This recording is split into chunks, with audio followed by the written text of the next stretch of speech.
Hello guys, welcome to our YouTube channel GYANKALYAN. Today we will start a new chapter of class 10 which is very easy and very interesting.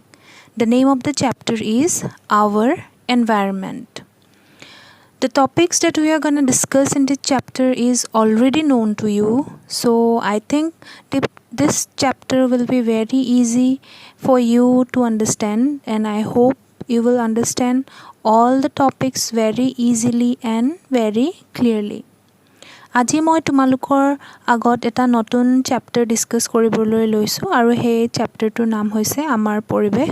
যেহেতু তোমালোকে already বহুতখিনি টপিকৰ বিষয়ে আগৰতে পাই আহিছা, আগৰ ক্লাছত পাই আহিছা, গতিকে মই ভাবিছো তোমালোকৰ বাবে এইটো চেপ্টাৰ বহুত সহজ হ'ব বুলি। So, let's begin. What do you mean by environment? Everything that surrounds us is known as environment. The physical and the biological world where we live is called environment. পৰিবেশ মানে কি বুজি পোৱা? So পৰিবেশ মানে হৈছে everything that surrounds us is known as environment. আমাৰ চাৰিওফালে যিমান বিলাক বস্তু আছে গোটেইখিনিয়ে এটা environment ক্ৰিয়েট কৰে। লাগিলে হেয়া লিভিং বস্তুৱে হওক বা নন লিভিং বস্তুৱে হওক, দুইটা বস্তুৰ ইন্টাৰেকশন হৈ এটা এনভায়ৰনমেন্ট ক্ৰিয়েট হয় আৰু তাকে আমি পৰিবেশ বুলি কওঁ। ঠিক আছে। The physical and the biological world where we live is called environment. The physical world মানে কি বুজি পোৱা? Physical world মানে হৈছে যিবিলাক নন লিভিং থিংস, যেনেকৈ এয়াৰ, water, soil, temperature, এইবিলাক physical world. And the biological world মানে হৈছে য'ত living beings থাকে, যেনেকৈ plants, animals, microorganisms. Those are biological world. So the physical world and the biological world where we live is called the environment.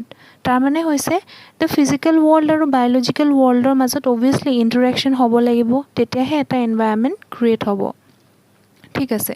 এতিয়া as for example, এতিয়া তোমালোকে যিখিনি ঠাইত বহি আছা, লাগিলে হেয়া ৰুমৰ ভিতৰতে হওক বা ৰুমৰ বাহিৰতে হওক, য'তে বহি আছা, তাৰ ওচৰে পাজৰে থকা বস্তুবোৰলৈ মন কৰা। তাত লিভিং বস্তু আৰু নন লিভিং বস্তু দুইখিনিয়ে সোমাই আছে।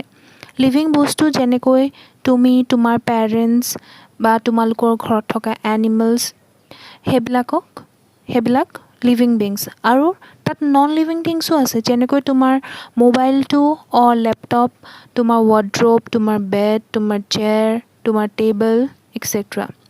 ঠিক আছে। চ' লিভিং এণ্ড নন লিভিং বস্তু দুয়োটাই কনজিষ্ট হৈ এনভাইৰনমেণ্ট এটা ক্ৰিয়েট হয়। ঠিক আছে। আৰু এটা মই এক্সাম্পল দিওঁ তোমালোকক। যেতিয়া তোমালোকে কোনোবা এডোখৰ ঠাইলৈ ফুৰিবলৈ যোৱা, মা দেউতা যেতিয়া তোমালোকৰ লগত নাযায়, তেতিয়া ঘূৰি আহি মা দেউতাই তোমালোকক ফাৰ্ষ্ট প্ৰশ্নটো কি কৰে যে তাৰ পৰিৱেশটো কেনেকুৱা আছিল, তাৰ এনভাইৰনমেণ্টটো কেনেকুৱা আছিল, তাৰ মানুহবোৰ কেনেকুৱা, তাৰ ইনফ্ৰাষ্ট্ৰাকচাৰ কেনেকুৱা, হয়নে? চ' তাত তোমাৰ লিভিং বস্তু আৰু নন লিভিং বস্তুৰ কথাই দুটাই আহিছে। ঠিক আছে। চ' সেইটোৱে এটা এনভাইৰনমেণ্ট ক্ৰিয়েট কৰে। ঠিক আছে। মই ভাবিছোঁ তোমালোকে এনভাইৰনমেণ্ট মানে কি ভালদৰে বুজি পাইছা। এনভাইৰনমেণ্ট আমাৰ পৰিৱেশ, তাৰমানে আমাৰ চাৰিওফালে যিখিনি বস্তু আছে সেইকে এনভাইৰনমেণ্ট বুলি কোৱা হয়। Everything that surrounds us is known as environment. The physical and the biological world where we live is called environment. We all have heard the word environment often being used on the television, in newspaper, and by people around us. Our elders tell us that the environment is not what it is used to be earlier. So in this chapter, we shall be studying how various factors in the environment interact with each other and how we impact the environment. So the next topic is what happens when we add waste to the environment. আমি যেতিয়া পৰিৱেশত জাবৰ জোথৰ add কৰোঁ, তেতিয়া এনভাইৰনমেণ্টত কি হয়? We generate a lot of material that are thrown away, isn't it? Like the peels of veggies or the household garbages, plastics and whatnot. So what happened to these waste materials when we throw them away?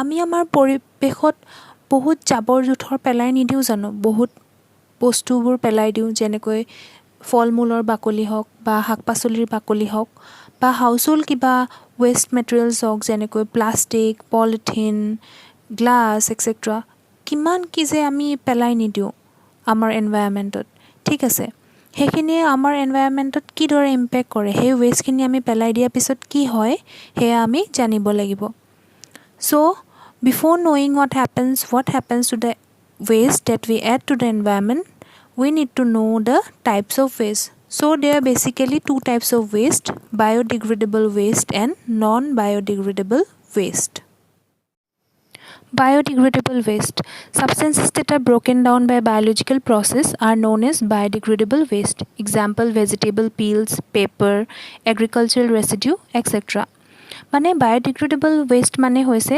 যিবিলাক বস্তু আমি biological প্ৰসেছৰ through এনভাইৰনমেণ্টত breakdown হয় সেইবিলাকক biodegradable waste বুলি কয় যেনেকৈ শাক-পাচলৰ বাকলি paper এগ্ৰিকালচাৰৰ পৰা প্ৰডিউস হোৱা কিছুমান ৰেজিডিউ সেইবিলাক ঠিক আছে এতিয়া বায়োলজিক্যাল প্ৰসেছ মানে কি বায়োলজিক্যাল প্ৰসেছ মানে হৈছে যদি আমাৰ এনভাইৰনমেণ্টৰ কিছুমান প্ৰসেছ যেনেকৈ মাইক্ৰ অৰ্গানিজমছে যদি এক কৰি সাবষ্টেন্সেছবোৰ ব্ৰেকডাউন কৰে তেনেহলে তাৰ পিছত তাৰ পৰা বায়োডিগ্ৰেডেবল ওয়েষ্টলৈ কনভাৰ্ট হয় যিবিলাক বস্তু বায়োলজিক্যাল প্ৰসেছৰ থ্ৰু আমি ভাঙিব পাৰো বা আমাৰ এনভাইৰনমেণ্টৰ লগত মিলাই দিব পাৰো সেইবিলাক ওয়েষ্টক বায়োডিগ্ৰেডেবল ওয়েষ্ট বুলি কয় যিদৰে শাক-পাচলিৰ বাকলি পেপাৰ বা এগ্ৰিকালচাৰাল কিবা ৰেছিডিউ ফৰ এক্সাম্পল আলুৰ বাকলি এখিনি যেতিয়া আমি আমাৰ এনভাইৰনমেণ্টত পেলাই দিও কেইদিনমানৰ পিছত দেখিবা সেই বাকলিখিনি আমাৰ মাটিৰ লগত মিলি গৈছে তাৰ মানে সেইখিনি ব্ৰেকডাউন হৈছে বায়োলজিক্যাল প্ৰসেছৰ থ্ৰু মাইক্ৰ অৰ্গানিজমছে তাৰ ওপৰত এক্ট কৰিছে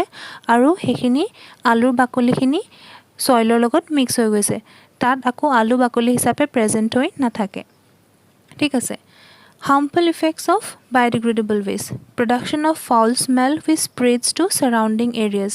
যেতিয়া আমি জাবৰ জোথৰবোৰ এডখৰ জেগাত পেলাই দিওঁ তেতিয়া সেই তাৰ পৰা খুব লেতেৰা গোন্ধ ওলায় আৰু যিটোৱে সাৰাউণ্ডিং এৰিয়াজ বিলাকত হেতু গোন্ধটো বিয়পাই দিয়ে ঠিক আছে এতিয়া চোৱা তোমালোকে টাউনত হওক বা গাঁৱত বা যতে নহওক যেতিয়া এটা জাবৰৰ দম পেলাই থোৱা হয় তাৰ পৰা বহুত গোন্ধ ওলাই নহয় জানো পাৰ হৈ যাবলৈ দিগদাৰ নাকত একদম মানে সেই গোন্ধটোৱে একদম বহুত আমনি কৰে নহয় জানো তো সেই যেতিয়া আমি সেই লেতেৰা বস্তুবোৰ পেলাই দিওঁ সেই এটা হাৰ্মফুল ইফেক্ট আমাৰ বহুত লেতেৰা গোন্ধ ওলাই তাৰ পৰা spread of diseases such as typhoid cholera diarrhea etc আৰু যেতিয়া জাবৰ জোথৰবোৰ এনেকৈ আমি পেলাই দিওঁ তাৰ পৰা বহুতখিনি বেমাৰ হয় যেনেকৈ টাইফয়েড কলেৰা ডায়ৰিয়া এটসেট্ৰা এই বেমাৰবোৰ কেনেকৈ হয় জানানে যেতিয়া সেই জাবৰৰ গেলা দমবোৰ এনেকৈ পৰি থাকে তাত গৈ পোক পৰুৱা মাখি এনেকৈ পৰেগে আৰু সেই মাখিবোৰ পৰি যেতিয়া আমাৰ খাদ্যত আকৌ পৰেহি তেতিয়া সেই লেতেৰা বস্তুবোৰ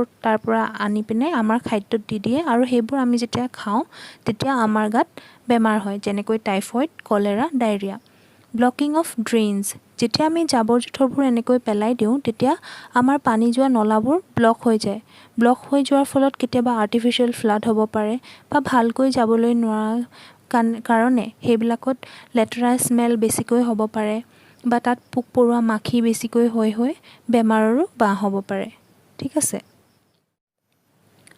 non biodegradable waste substances that cannot be broken down by biological processes are known as non biodegradable waste example plastic glass etc non biodegradable waste হেবিলাক waste হয় হেবিলাক বস্তু হয় যিবিলাক biological processৰ through আমি ভাঙিব নোৱাৰো হেবিলাককে আমি non biodegradable waste বুলি কওঁ যেনেকৈ প্লাষ্টিক গ্লাছ etc তোমালোকে মন কৰিবা যেতিয়া প্লাষ্টিক বা পলিথিন এটা মাটিত পেলাই থোৱা যদি হে প্লাষ্টিক পলিথিনটো লাগিলে 10 বছৰে হওক 100 বছৰৰ পিছতো যদি তুমি হে মাটিডখ খান্দি চোৱা তেনেহলে গ্লাছ বা প্লাষ্টিকৰ হে টুকুৰাখিনি একদম একেভাগে পাবা হে তাত এনভায়ৰনমেন্টে এক কৰি তাক ভাঙিব নোৱাৰে তো হে তেনেকুৱা মেটেৰিয়েলবোৰ যেতিয়া আমি এনভায়ৰনমেন্টত পেলাই দিওঁ আৰু যাক এনভায়ৰনমেন্টে ব্ৰেক কৰিব নোৱাৰে বায়োলজিক্যাল প্ৰসেছৰ থ্ৰু ব্ৰেক কৰিব নোৱাৰে হেবিলাককে আমি নন বায়োডিগ্ৰেডেবল ওয়েষ্ট বুলি কওঁ So let's see the harmful effects of non-biodegradable waste.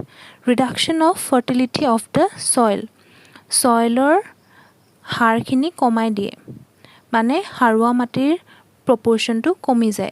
কেনেকৈ কমি যায় এতিয়া চোৱা এডোখৰ ঠাইত যদি গ্লাছ প্লাষ্টিক পলিথিনে যদি ভৰপূৰ হৈ থাকে তো সেই তাৰ ঠাইখিনিৰ পৰা আমি আমাৰ মাটিৰ যোনটো ফাৰ্টিলিটি মাটিৰ যোনটো সাৰ সেই সাৰখিনি কমি যায় কাৰণ প্লাষ্টিক বা পলিথিনখিনিক এনভাইৰনমেণ্টে ব্ৰেক কৰিব নোৱাৰে গতিকে সেয়া প্লাষ্টিক আৰু গ্লাছবোৰ সেম একেদৰেই ৰৈ যায় ঠিক আছে যাৰ ফলত সয়েলৰ ফাৰ্টিলিটিটো কমি যায় পলিউশ্যন অফ দ্য এনভাইৰনমেণ্ট আৰু নন বায়োডিগ্ৰেডেবল ৱেষ্টে আমাৰ এনভাইৰনমেণ্টত পলিউশ্যন ক্ৰিয়েট কৰে প্ৰদূষণ ক্ৰিয়েট কৰে কেনেকৈ প্ৰদূষণ ক্ৰিয়েট কৰে এতিয়া তুমি প্লাষ্টিক হওক পলিথিন হওক বা অন্য কিবা কেমিকেল ছাবষ্টেন্স হওক যেতিয়া সয়েলত পেলাই দিয়া সেইখিনি এনভাইৰনমেণ্টে ইজিলি ব্ৰেক কৰিব নোৱাৰে সেইখিনি ব্ৰেক কৰিবলৈ এনভাইৰনমেণ্টক বহুত সময় লাগে ঠিক আছে তেতিয়া সেইখিনি পানী হওক বা মাটি হওক একদম পলিউটেড হৈ যায় so non biodegradable waste leads to pollution So the next topic is ecosystem and its components.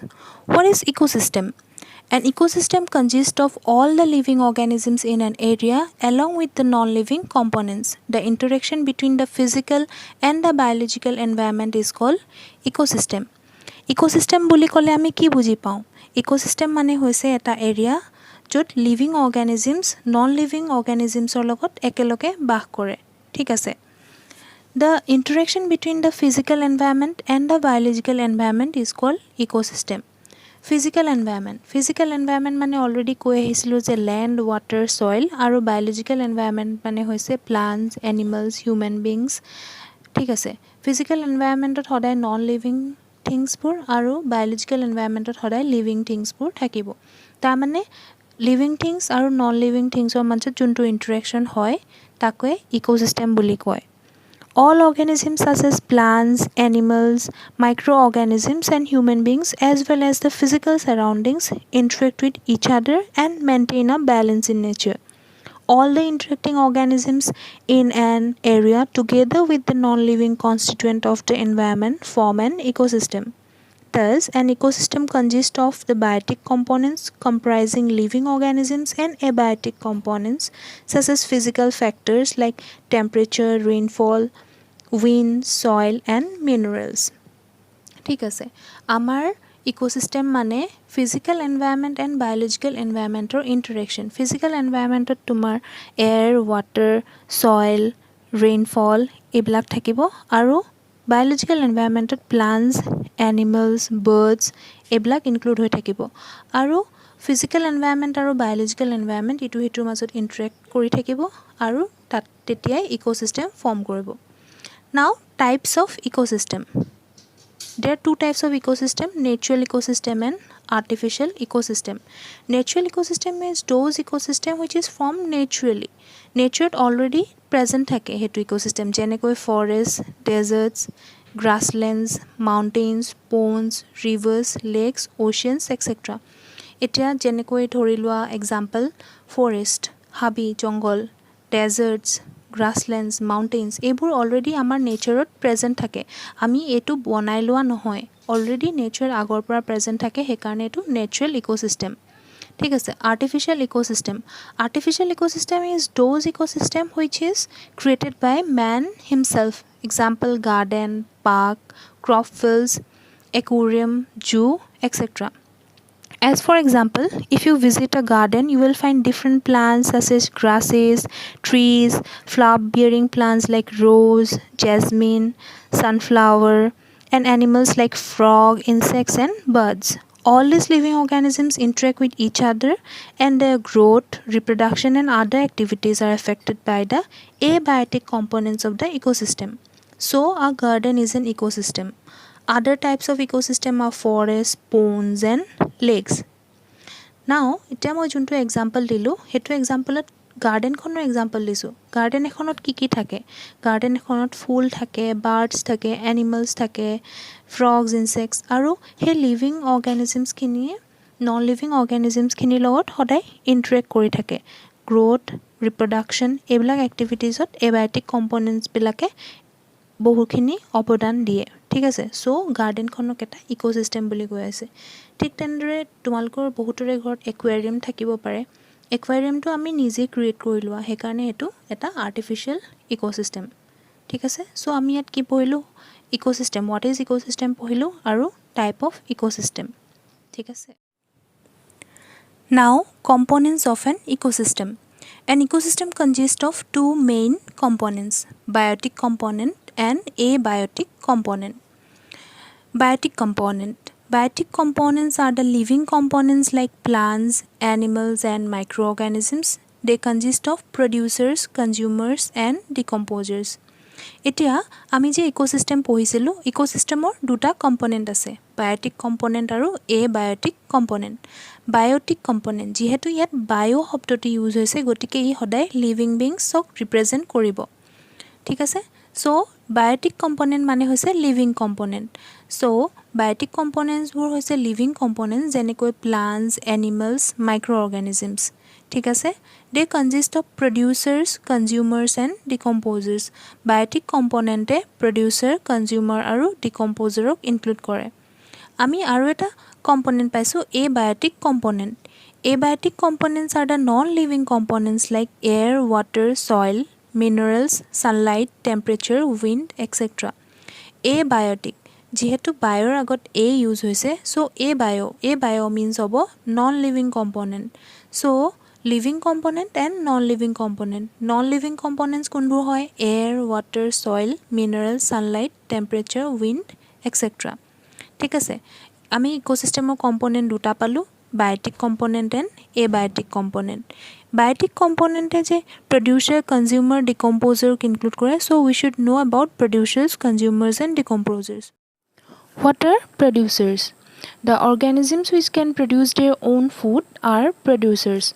Producers মানে হেবিলাক organism যিবিলাক organisme নিজৰ খাদ্য নিজে প্ৰস্তুত কৰিব পাৰে example green plants মানে সেউজীয়া গছ বন ঠিক আছে consumers the organisms which cannot produce their own food and gets their food directly or indirectly from producers are consumers হেবিলাক consumers হেবিলাক organism যোনে নিজৰ খাদ্য নিজে প্ৰস্তুত কৰিব নোৱাৰে আৰু তেওঁলোকে নিজৰ খাদ্য কৰ পৰা আহৰণ কৰে ডাইৰেক্টলি অৰ ইনডাইৰেক্টলি প্ৰডিউচাৰৰ পৰা খাদ্যবিলাক আহৰণ কৰে ঠিক আছে now consumers are basically of three types consumer তিনটা টাইপৰ herbivores carnivores and omnivores now what are herbivores Herbivores are those animals which directly depend on the producers. For example, cow, goat, etc.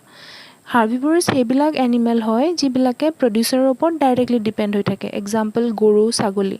Kenekoi gorue ki khaye? Gorue gha khaye. ঠিক আছে তো ঘা বিলাক হৈছে producers he karone directly depend hoi thake ঠিক আছে now carnivores are those animals which directly or indirectly depend on the producers carnivores hebilak animal june khaddor babe directly or indirectly producer upor depend hoi thake for example tiger eta directly or indirectly kenekoi depend hoi thake eta baghe ki khaye baghe goru sagoli khaye aru goru sagole ki khaye gha khaye tar mane indirectly baghe producer upor depend kori ase noy jano so carnivores mane those animals which directly or indirectly depends on producers for food and omnivores are those animals which depend on producers directly and indirectly etia omnivores hebilak animals june producer upor directly aru indirectly depend kori thake omnivore animals for example man ami etia gos bonu khao aru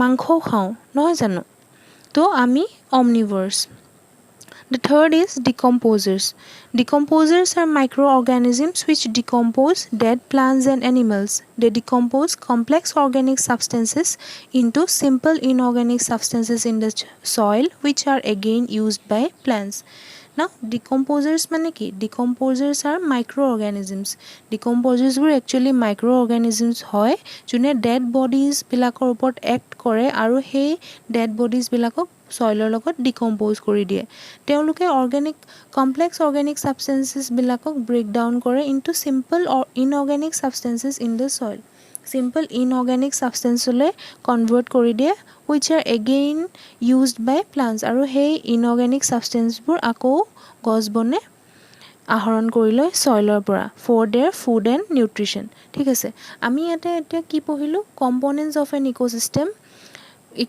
consists of two main components biotic component and abiotic component biotic components are the living components like plants animals microorganisms they consist of producers consumers and decomposers and abiotic components are non-living components like air water soil minerals sunlight temperature etc so I think তোমালোকে components of an ecosystem er কথা ভালদৰে বুজি পাইছা মই ইয়াতে এখন flow shirt বনাইছো তোমালোকক অকমান ইজি হ'বলৈ কাৰণে সোৱা now what is environment environment comprises of living component and non living component environment কি component through গঠিত হয় এটা environment living component আৰু non living component now this living component is also known as biotic component and non living component is also known as abiotic component now the biotic component and the abiotic component interact with each other and forms an